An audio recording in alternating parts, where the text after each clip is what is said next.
Today, we'll be changing out the steering gearbox on a 2005 Escalade. I can make left turns easily, but it's hard to make right turns. I switched out the power steering pump, didn't change a thing. So, I went and bought me a gearbox on eBay. And these are the two lines that go to it right here. Your steering gearbox, I already removed the wheel, is at the very bottom of your engine driver's side. It's sitting right here. Here's your splash guard. You got 4 15 millimeters. Pull that off because this is coming out of there. In order to get this gearbox off, you've got 1 2 3 13/16 right there. You have an 11 millimeter that's actually connected to the steering column right there. There's a small 11 millimeter connected to your steering column. That's easy. Just turn the steering wheel until that thing's aiming straight down so you can get a tool straight up there. Then you've got the nut on the back of your pitman arm. You pop that off, separate it here, and then, like I said, those two lines you had that was connected to the steering gearbox, those pop off, and you're gonna get a lot of fluid everywhere. So make sure you got a drip pan, and you pull it right out the front. It comes right out the front right here. I mean, it's one of the easiest repairs I've done. I've done them before on these. It's not too hard. Like I said, and these are the two lines you'll be taking off in order to get this thing freed up. For this job, I've got my air compressor parked back behind my bike over there. Got the air compressor, and I'll be running a 15 millimeter on it, and I'll be running 13/16 on it to get those off. Shouldn't be that hard to do. Plus, you're gonna get you a pair of pliers and get you a little ratchet. I got an extension with 11 millimeter also. I mean, it's a real basic tool supply list. And don't forget power steering fluid. Okay, I got my splash guard off, like I said. I got my little 11 millimeter bolt out with my extension and my 11. I got all of these things loose right here. All of them I can turn by hand. Now I'm getting that. I've got the castle nut off, so I'm going to slide this separator in here like this. Hit it with a hammer, it should separate. Then all I got to do is disconnect my lines, and I can pull my steering gearbox right out the front right here. Put my separator right above the sway bar. Hit it with the hammer a few times. Guess what? We've got good play. That's coming out. Okay, I'm going to go into the hood and take the lines off of the steering gearbox. Every other thing's disconnected. But this here is the only one you really got to take off. This is an 18 millimeter. Take this one off because it's connected to this hose that it ain't coming out. The other one has like a little clip on it like this. So you can just get a pair of pliers, clip it, pull that hose off, turn this to the left, 18 millimeter. It should come out, and you can drop it on in.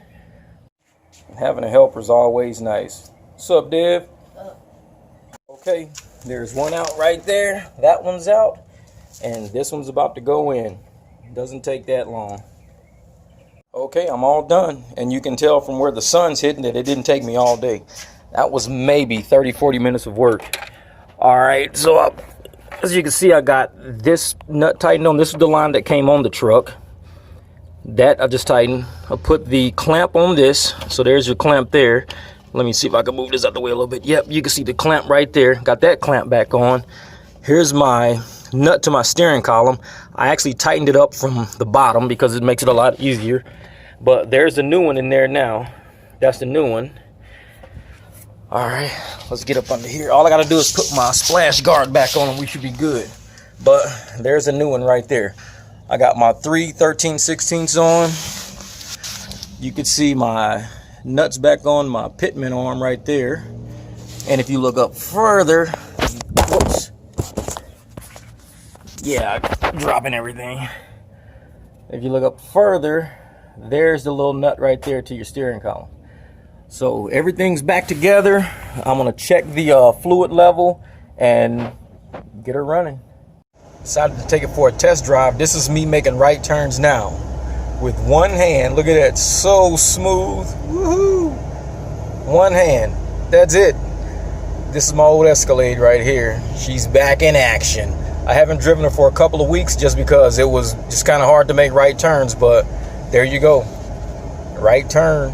I got my check engine light on because of my mass airflow sensor. When you put a cold air intake on the Escalade, yeah, you're gonna get that light all the time.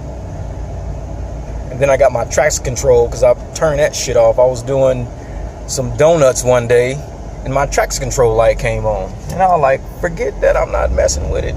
Check that out. One hand driving again. Yes. That's all you got to do. That's it. You change out that steering gearbox, and I mean, it's like night and day driving. This thing is so smooth now. 218,000 miles on this baby, and I bought it with 88,000 miles back in 2011. I've towed trailers with this thing all the way to West Virginia and back to Missouri, up to Wisconsin with Harleys on the back of it. Rebuilt my transmission at 160,000 miles with a Monster Sun shell. I've done a lot of work to this Escalade in my garage, but hey, it's dependable. Starts up every time you turn the key. Thing has never left me stranded. Yep, she's cruising now. So that's it, steering gearbox.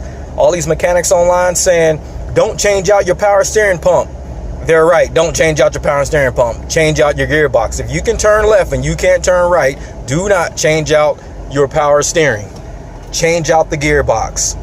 All these mechanics are 100% correct, because I did it and I changed my power steering and it did not make a difference. Luckily, I do my own work, so it only cost me like 90 bucks. But still, it's gonna cost somebody else like, you know, $700-800 for what I can do for 90 bucks. So that was the test right there. I'm back.